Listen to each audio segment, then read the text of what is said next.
You're listening to Heritage Radio Network.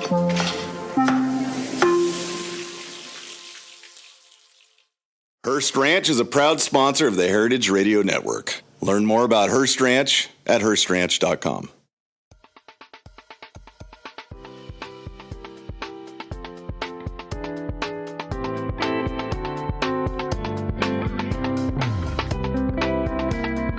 All right, good morning, everybody. This is Amuse News. I'm your host, RJ. I am here with our guest, Karen Katz. Hi, Karen. How are you? Great, RJ. How you doing? Good morning. I'm doing well. I'm excited to talk to you. And for those everyone listening and watching, Karen is the author of a new memoir called Getting Sauced: How I Learned Everything I Know About Food from Working in TV. Just came out, I think, last week, yeah. Right? Mm-hmm. Awesome. Congrats. Thank you.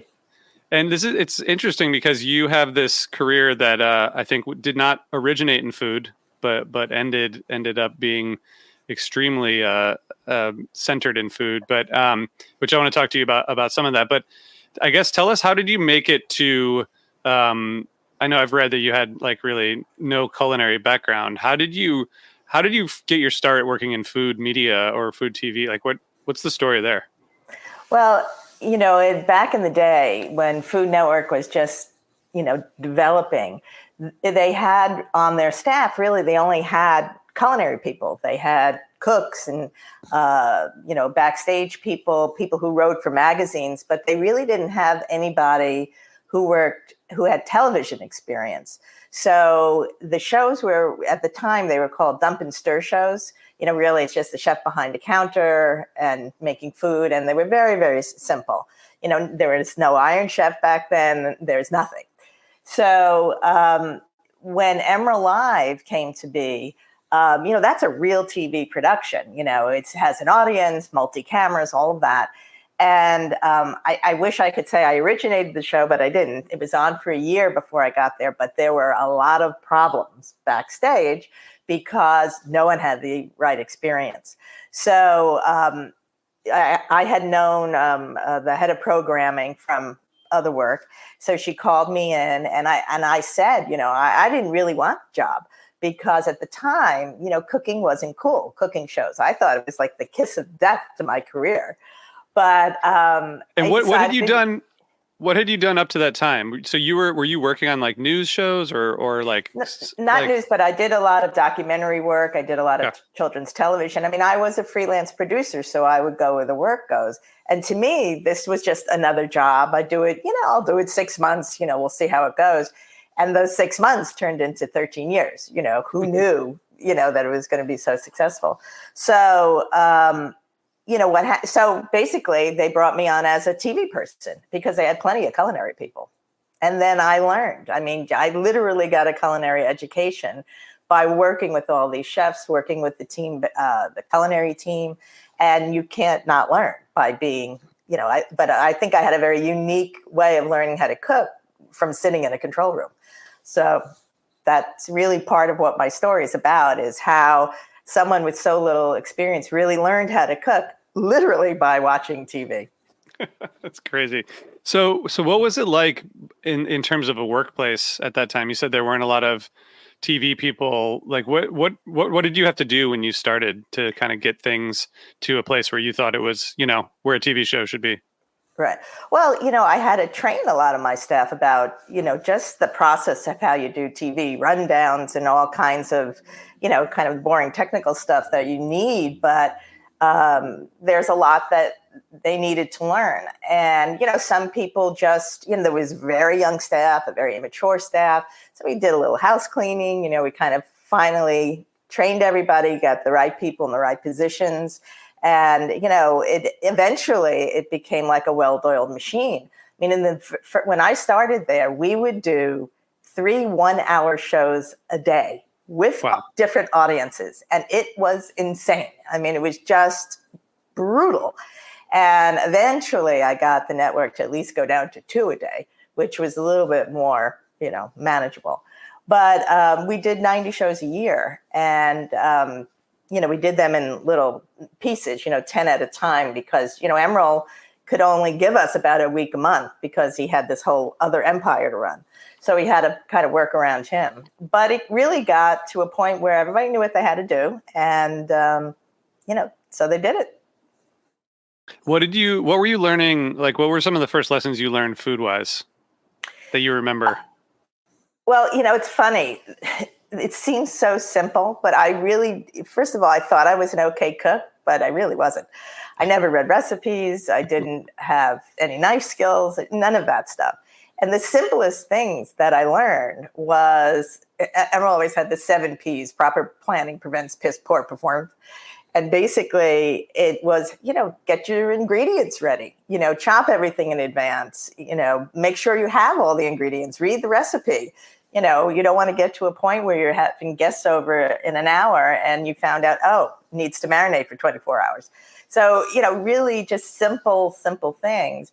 And then, particularly Emeril and a lot of the chefs, their passion for food was really genuine, very genuine.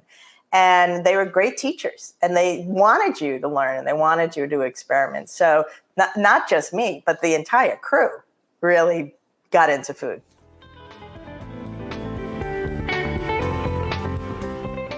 Hearst Ranch is a proud sponsor of HRN. For over 150 years, the Hearst family has raised cattle on the rich, sustainable native grasslands of California's Central Coast. The Hearst ranches consist of 2 properties, the 83,000-acre Hearst Ranch in San Simeon and the 73,000-acre Jack Ranch in Chelam.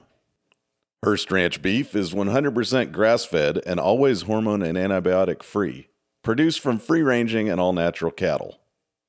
Animal welfare has always been fundamental to our practices at the Hearst Ranches.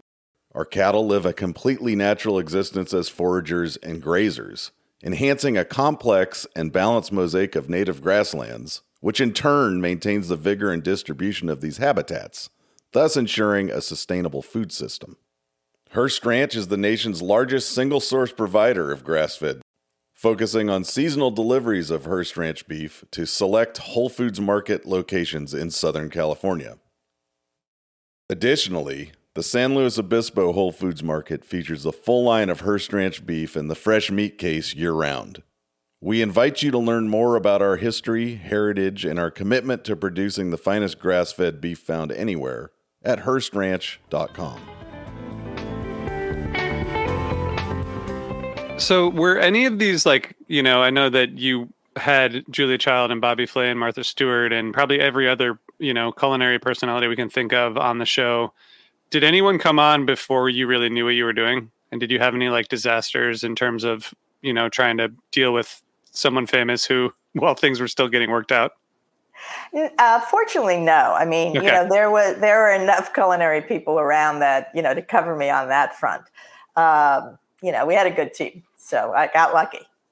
That's good. So Emeril seems like one of those guys who has doesn't run out of energy and enthusiasm. Doing that many shows per day and per run, that's so intense for someone who's on camera. What did you learn watching him, and what was that like? Well, it was really very interesting because off camera, he's a very quiet guy. He's not the kind of guy who needs to be the center of attention all the time. And, so it's really like any good performer, it's about storing up your energy and letting it loose, when you need to. And he was great about it. He never, wavered, and, he knew how to pace himself, and the audience actually gave him energy, so you could tell how, if it was, usually we had crazy audiences, they were beyond, excited to be there. But if, occasionally you'd get just a funky day or something was going on, and, you could see it a little bit, but He would really feed off of the energy. And even if he was tired or something was going on, it always energized him. I guess that's how you have to be, right? If you're on TV every day, you have to be energized by that. I think some people are the opposite, right? Yeah, exactly. It's like a shot of adrenaline, Yeah. So. Yeah. But I feel like after a while, it would just start to not be as powerful as it was at the beginning. But it seems like somehow, I mean, there are people like that, like any of these food personalities who are on these shows. It's like, how do you do it every day with the same amount of enthusiasm and energy? And I guess having a passion for the food also helps. Yeah, I think so. And, it's not as if he really had to pour it on. I mean, it really was a very genuine, I think that's why people liked him, because it really was very genuine. And so once things got, you kind of sorted out the team and got everything working, what was it like in terms of the day to day? And I guess for people who work in the food industry or people who might, work in kitchens, like how different is it from what you see on TV to what you see, behind the scenes, and especially in terms of the food aspect? Well, a lot. I mean, there's a lot people don't see. And, any food show has an army, behind the scenes. And two armies, I should say. Regular TV, you have your production team and the camera guys and sound and all the technicians. But you also have a separate team who deals with the food. So any recipe, all of the pre-planning that has to happen, people don't really realize what goes into it. But, for something like you're going to make a turkey, you can't sit around for 4 hours while, we wait for a turkey to cook.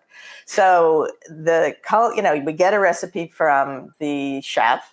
The culinary team breaks it down into stages, including what's a shop for, how many days before, how do you prep it, how many birds are you going to need, because what they call swap outs, which is, if you ever notice, a lot of these shows have double ovens or whatever. So, the chef will, prep the bird, shove it in, and then you go to commercial break, come back, and another bird is half cooked and comes out. Ooh, like magic. But right. all of those stages, there's a lot of people involved to make that happen. What are some of your favorite stories, just in terms of either guests or episodes, or what's particularly memorable for you? Well, of course, Julia Child was beyond. It was as if the Queen was coming, to the set.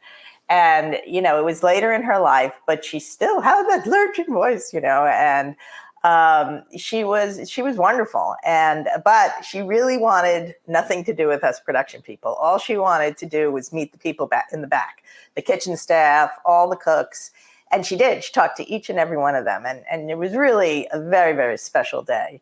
And the only other guest who came on a few times, whom we all adored, was Elmo. Elmo was really interesting to have a puppet cook.